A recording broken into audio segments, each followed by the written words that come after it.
Hello and welcome.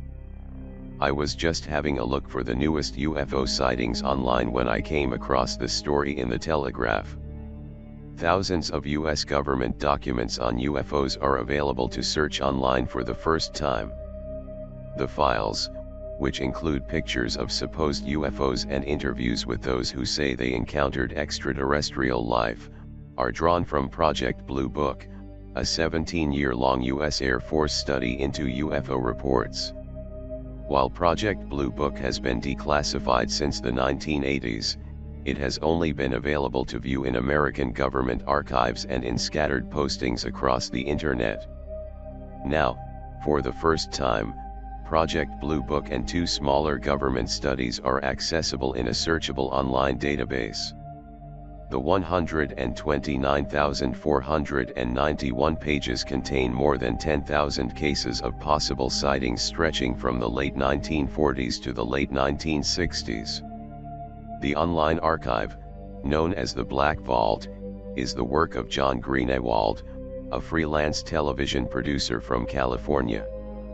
Mr. Greenewald, 33, first began submitting requests to the US government for its UFO files when he was 15 and has spent years researching the topic. While he spent months compiling the Black Vault archive, Mr. Greenewald believes it represents only the tip of the iceberg and the government knows far more about UFOs than it has made public. He described Project Blue Book as a PR campaign designed to offer innocent explanations for widespread UFO sightings, for example claiming that a possible sighting was swamp gas or a weather balloon. Beginning in 1952 there was a rash of UFO sightings from coast to coast but mainly in Washington, D.C. It was creating a panic. Were we being invaded by the Soviets? Was it leftover Nazi technology?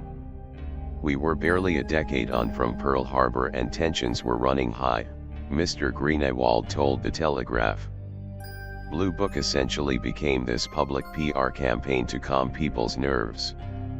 Among the most compelling incidents documented in the Blue Book files is an episode from January 1948, when an unidentified object was spotted near a US Air Force base in Kentucky.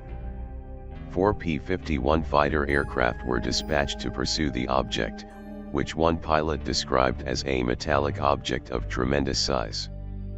3 of the fighters eventually broke off the pursuit but one pilot, a 25-year-old Captain Thomas Mantell, continued to chase it to above 20,000 feet.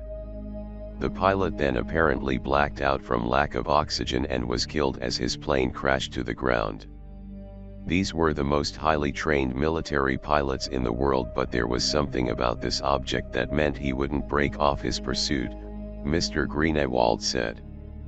Among the possible explanations offered by Air Force investigators for what became known as the Mantell incident is that the pilot had either Venus for a flying aircraft or else had spotted a secret Navy weather balloon. Love this excuse.